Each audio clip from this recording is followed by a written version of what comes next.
ચોમાસાના સમયમાં ભરૂચમાં બિસ્માર બનેલા માર્ગોનું સમારકામ ન કરવામાં આવતા જય ભારત ઓટો રિક્ષા એસોસિએશન દ્વારા આજરોજ ધરણા પ્રદર્શનનું આયોજન કરવામાં આવ્યું હતું.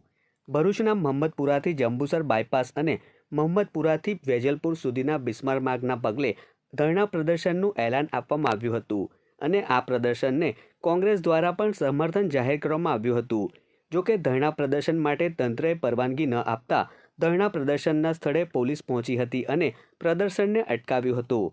આ ધરણા પ્રદર્શનમાં રિક્ષા એસોસિએશનના પ્રમુખ આબિદ મિર્ઝા બેગ, શહેર કોંગ્રેસ પ્રમુખ હરેશ પરમાર, કોંગ્રેસના આગેવાન ઝુબેર પટેલ સહિતના આગેવાનો તેમજ કોંગ્રેસના કાર્યકરો જોડાયા હતા. રિક્ષા એસોસિએશનના પ્રમુખે ધરણા પ્રદર્શનમાં વિપક્ષના નેતા શમશાદ અલી સૈયદ ન જોડાતા તેમની સામે ભાજપ સાથે મિલીભગતના આક્ષેપ કર્યા હતા. જ્યાં જરૂર નથી ત્યાં રોડ બનાવી કાઢે છે રાતે રાત. તો આ જનતા કઈ ફરે છે? આ રોડ ઉપર જોઈ લો, એક્સિડન્ટના ભે થાય છે, લોકોની ગાડીઓમાં નુકસાન થાય છે અને ખાસ કરીને મારા રિક્ષા ચાલકોને થાય છે. યુવા કોંગ્રેસ અમારા સમર્થનમાં આવી છે, અમારા અનેક પાર્ટીઓ અમારા સમર્થનમાં આવી છે, ત્યારે વિરોધ પક્ષના નેતા કેમ સમર્થનમાં નથી આવ્યા? આવું લાગે છે કે મિલી ભગતનું કામ લાગે છે અને પશ્ચિમ વિસ્તારની જનતાને હેરાન કરવાનો સંતર રચાઈ રહ્યો છે એવું લાગે છે.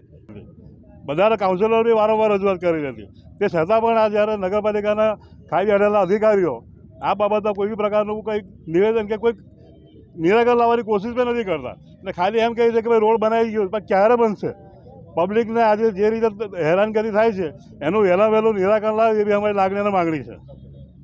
તો બીજી તરફ રિક્ષા એસોસિએશનના પ્રમુખના આક્ષેપનો જવાબ આપતા વિપક્ષના નેતા શમશાદ અલી સૈયદે જણાવ્યું હતું કે કોંગ્રેસ દ્વારા વખતો વખત લોકોના પ્રશ્નો અંગે રજૂઆત કરવામાં આવી છે, પરંતુ આવા જ લોકો કોંગ્રેસને તોડવાની કામગીરી કરી રહ્યા છે.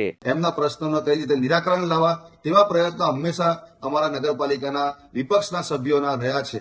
એટલે આવી રીતે રસ્તે ચાલતા લોકો જ્યારે આવી રીતે આક્ષેપ પ્રતિ આક્ષેપ કરતા હોય છે તો હું એના અંદર બહુ પડવા નથી માંગતો અને એના ઉપર કોઈ ટિપ્પણી કરવા નથી માંગતો. એવા આક્ષેપો તો થયા કરે, પણ વિપક્ષ હંમેશા પ્રજાના હિતમાં તટસ્થ છે અને આવનારા દિવસોમાં પણ વિપક્ષ મજબૂતાઈથી તટસ્થ રહીને નગરપાલિકામાં એની ભૂમિકા ભજવશે. અત્રે ઉલ્લેખનીય છે કે પશ્ચિમ વિસ્તારના બિસ્માર માર્ગોના સમારકામની મંજૂરી મળી ગઈ છે અને ટેન્ડર પ્રક્રિયા પણ પૂર્ણ થઈ ગઈ છે. તો કેટલીક જગ્યાએ માર્ગનું સમારકામ પણ ચાલી રહ્યું છે. ત્યારે આ પ્રદર્શનને શાસકો રાજકીય સ્ટન્ટ ગણાવી રહ્યા છે, તો બીજી તરફ કોંગ્રેસમાં પણ સબ સલામત નથી એવું દેખાઈ રહ્યું છે.